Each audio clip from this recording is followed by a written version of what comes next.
Have you ever realized how your priorities naturally shift with age? Things that once seemed crucial, like having a large circle of friends, don't carry the same weight anymore. And here's a bold truth: after 70, having friends isn't a necessity. That might sound a little shocking, but once you really think about it, it begins to make perfect sense. Focusing on independence and your own well-being can actually be one of the most empowering decisions you make in this chapter of life.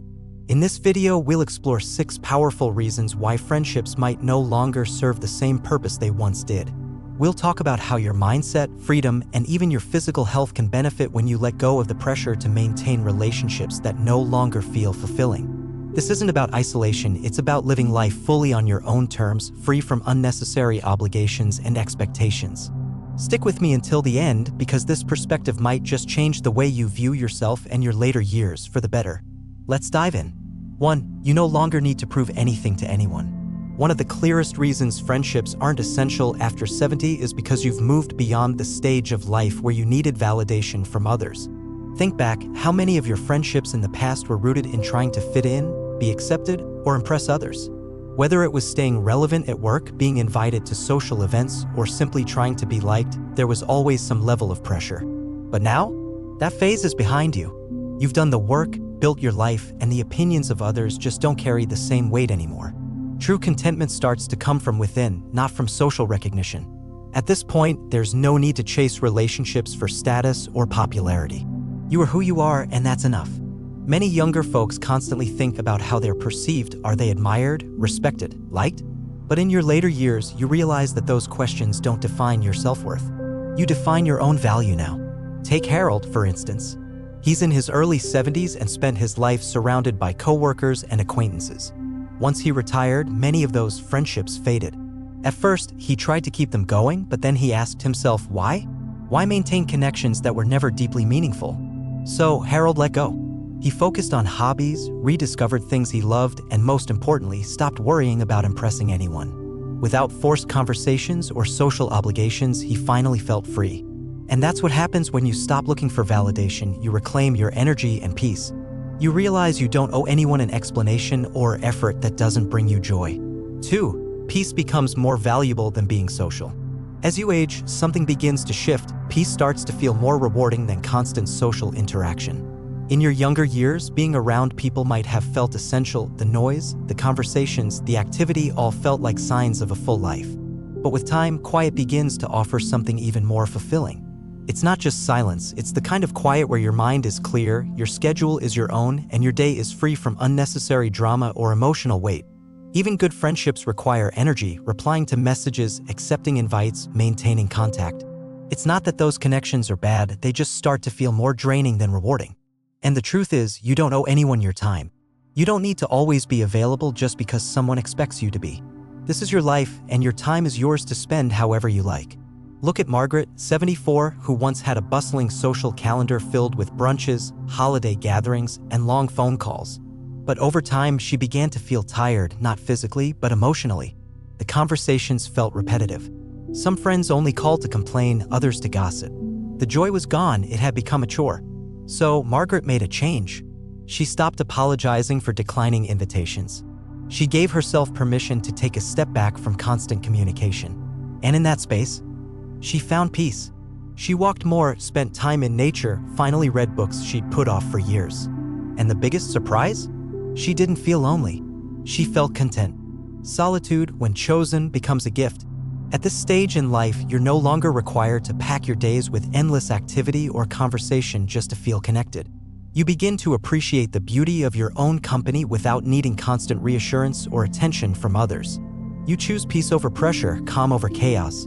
So if you've ever felt a twinge of guilt for stepping back from social obligations, remind yourself of this. You're not retreating from life, you're embracing a different, deeper kind of fulfillment. The kind that grows from within. The kind that doesn't rely on anyone else. And this kind of peace? It only becomes more precious with age.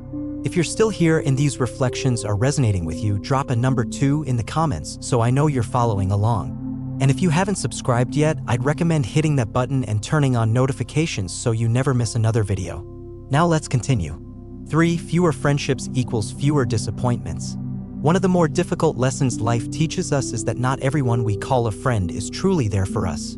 Over the years, you've probably seen this firsthand: people who were once close slowly drift away, friends who vanish when you need them most, or relationships that always seemed a bit too one-sided. By the time you reach your 70s, it becomes clear: fewer friendships don't just mean fewer phone calls or plans, they mean fewer disappointments. Every friendship carries expectations. We expect to be checked on, supported, and remembered. But when those expectations aren't met, it stings. You call, but they don't return it. You give, but they don't reciprocate. And at this point in life, do you really need that kind of emotional strain? William, 78, certainly didn't.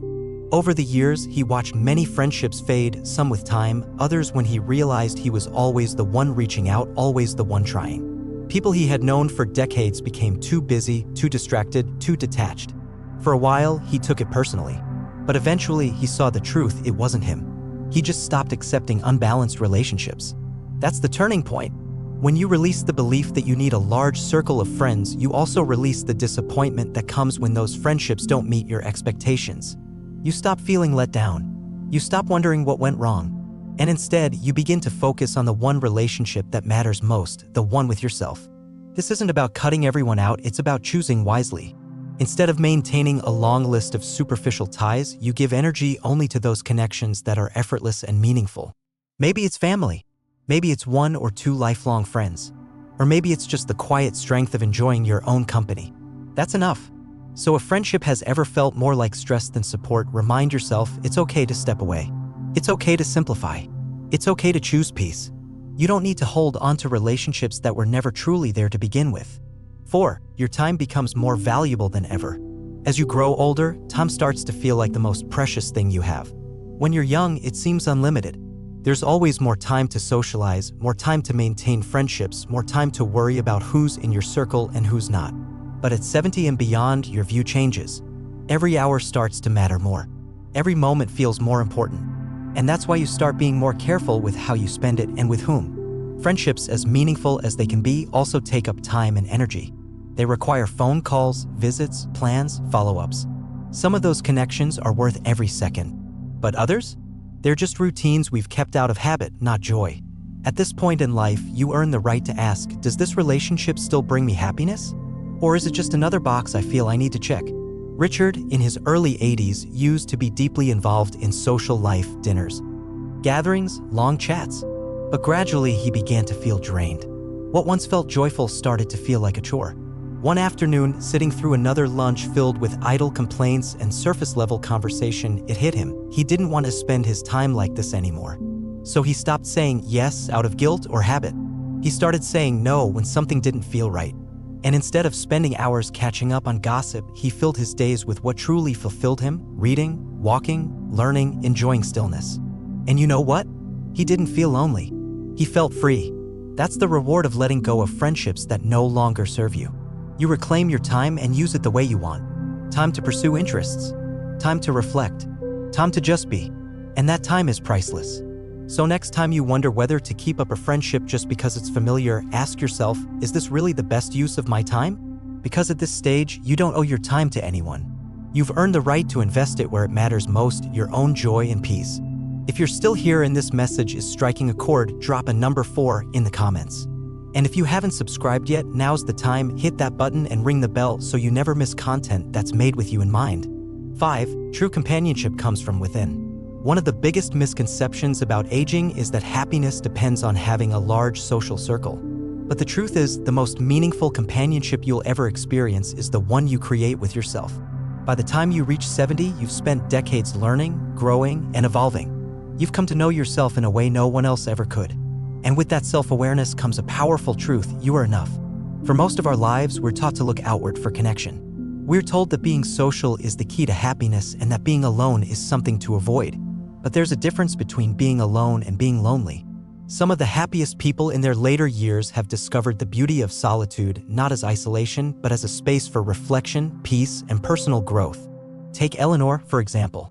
At 76, she used to believe her days needed to be filled with plans, phone calls, and constant interaction. She was always reaching out, always staying busy.